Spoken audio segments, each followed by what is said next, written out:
ito po, yung bigyan natin ng reaksyon to, yung Tapatang Marcoleta at Risa Ontiveros, kung saan makikita nyo po si Marcoleta ay talagang dumidila na mula betlog hanggang kuyukot ni Xi Jinping. Di ba? Dilang-dila na po. Ayan po yung nangyari at umamin po siya dito na nakipag-meeting ka sa China bilang akala niya, pinapalabas niya bilang tagapamagitan. Hindi po dapat ka makipag-meeting dyan tapos makikiusap siya sa West Philippine Sea. Tanga yun! Ay ko. Diba? Tanga yun! Yung mga pumapanig sa China, tanga kayo! Senator Dante Marcoleta, sir, first. Maraming salamat, Mr. President. Pwede po bang nakapagtanong ng mga ilang katanungan lamang, Your Honor, para po sa ikababatid pa ng ilang mga bagay-bagay patungkol po sa inyong privilege speech. Lagi po, Mr. President, sa Ginoo mula sa Pampanga, Tarlac. Salamat po. Noong nakaraang linggo po, Mr. President, ako po ay inibitahan ng bagong ambassador ng China doon po sa kanilang embassy na parang residente rin dito sa Makati. Ako naman po ay nagpaunlak sapagkat ipinadala po nila yung invitation sa akin.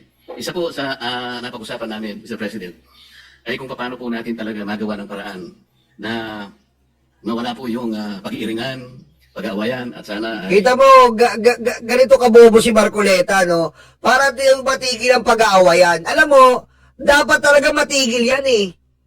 Sino ba dapat tumigil?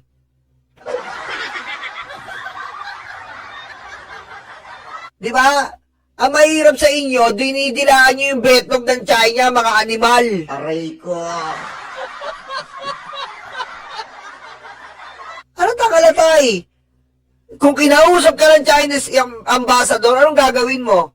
Sabihin mo, itigil nila. Ba't pinapatigil mo tayo? Di ba kayo nga nagsabi na wala tayong kapasidad? Oh, kung wala tayong kapasidad, ipagtanggol mo tayo kahit sa salita lang na itigil nyo. Di ba? Nasasakupan namin yan eh. Sinasakop nyo. Binubomba nyo yung mga isda. Binubomba nyo yung Coast Guard. Oh, ba't mo pupulisin ang sarili mong kapwa Pilipino na wala namang ginagawa sa West Philippine Sea kundi mangisda? Ngayon, protektahan ng malampaya. Ngayon, protektahan na ang nasasakupan. Di ba naman bobo to eh?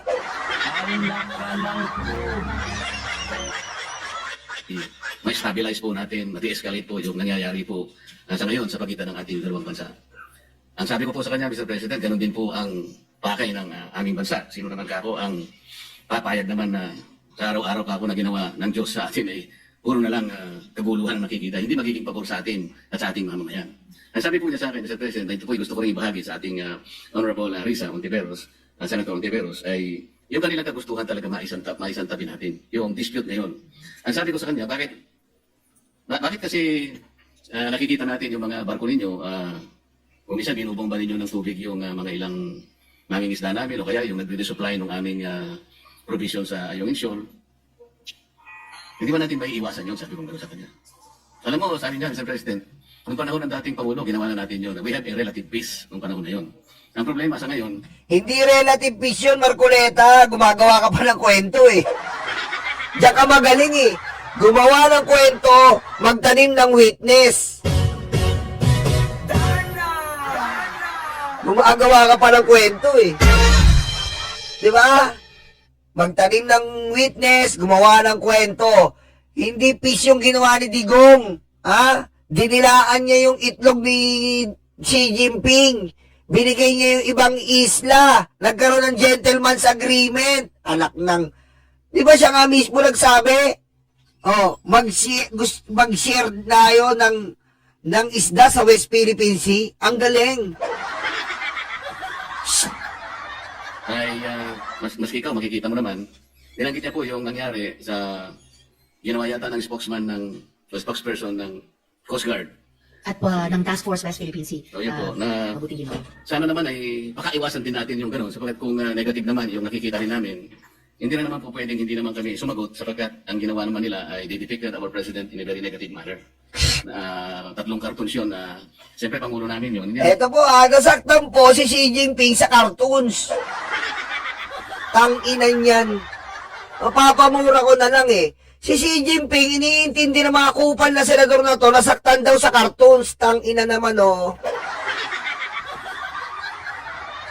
pwedeng hindi namin sansalayin o sabihin mo lang sa inyong pamahalaan. Huwag naman ganito. Siguro, ang itatanong ko po sa inyo, Your Honor, si Ginoong Tariela po ba ang ating official na tagapagsalita kung pag-uusapan ay ang relasyon ng ating sa iba't mga... Ano po ang ganito? Tinitira na ni Marcoleta, ni Robin Padilla si Marcoleta. Bakit? Utos niya ng China. Hindi nila kaya si Tariela eh. Di ba? Hindi nila kaya si Tariela. Ngayon, yung pagmi-meeting niya, utos niya ng China. Di ba? Alisin mo si Tariela. Siraan niyo si Tariela. Para pag naalis si Tariela, di ba? Panibago na naman, hindi natin alam kung ganong kalakas loob lumaban sa West Philippine Sea. Alam na namin motibo mo, Marcoleta. Huwag kami. Aray ko. Diba? Tinatrabaho nila ngayon si Tariela, tinatrabaho ng mga kupal na senador na to, diba? Para mawala si Tariela, ma-demote si Tariela. Una na nilang ginawa yan eh. Saan nila ginawa? Sa TRICOM. Sinabi nila si Tariela ay ano? Si Tariela po ay hindi nakatapos, na-kick out sa PMA. Marami po silang paninirang tinanim. Pero hindi po umubra. Ngayon, babalik na naman sila sa narrative na sisiraan si Tariela. Tandaan niyo po si Tariela po ang pinakamagaling na isang Coast Guard. Talagang yung puso niya para sa bayan ay nandun, nakapaloob, nakatanim sa puso. Ang gagawin nila, sisirain nila si Tariela para itong kupal na sila Marcoleta at mga kupal na mga senador na to, masira nila dahil senador silang kupal sila eh. Diba? Senador silang mga kupal eh, na dumidila sa betlog eh. Oh, sa pamamagitan nila, sa salita nila, akala nila ganun kadali, porket senador sila, sisirain nila yung Coast Guard, nakikialam sila sa sandatang lakas, sa military, oh, mawawala si Tariela. Pag nawala po si Tariela, yung ipapalit nila, siyempre, yung ipapalit dyan, mga dami ng China. Gaya ng ginawa ni Duterte, pinapasok po ang mga general, ang mga military dito ng China sa sarili nating AFP. Ganon ang gusto ng mga kupal na to.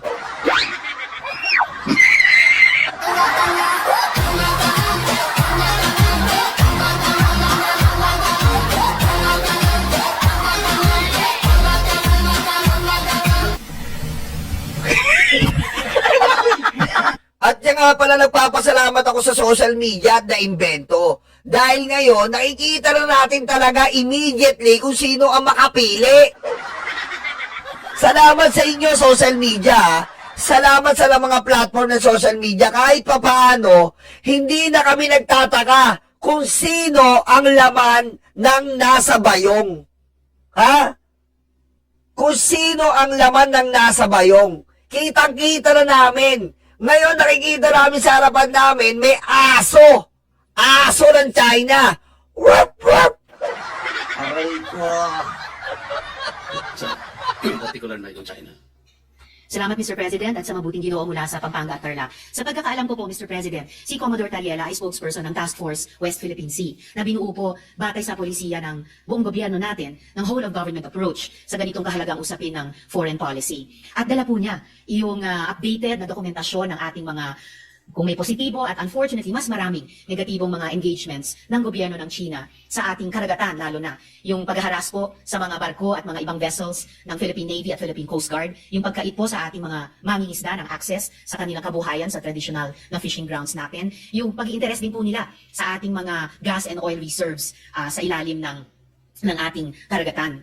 At sa lahat po so far ng nasaksihan ko pong mga pananalita ni Commodore Tariela, batid po ang kanilang taguyod talaga sa pambansang interes ng ating bansa. Partikular dun sa incident na tinanong ng good gentleman mula sa Pampanga at Tarlac, nagsasalita si Commodore Tariela sa isang forum sa isa sa mga kolehiyo sa ating mga pamantasan at ipinakita niya kung paano kumikilos ang gobyerno ng China led by the Chinese Communist Party at kanilang kasalukuyang presidente. Kung pagpapakita lamang po ng visuals para gawing mas dramatic o graphic para sa mga estudyante, aba po, matagal na pong nanguna ang gobyerno ng China sa ating bansa at sa ating gobyerno, pati po sa iba't ibang mga opisyal ng ating gobyerno. For at least 1 decade, Mr. President, ang mga opisyal na pahayagan ng gobyerno ng China ay nagpapakita ng mga visuals din and overwhelmingly, derogatory po ang kanilang mga ipinapakita. Nilalarawan ang presidente ng Pilipinas bilang isang megaphone lamang ng ibang Yes. bansa, dinodrawing na parang marionettes lang ang ating bansa at ating mga Navy at Coast Guard. Tama! Ba't di kayo nag-react doon? Mga tanga kayo!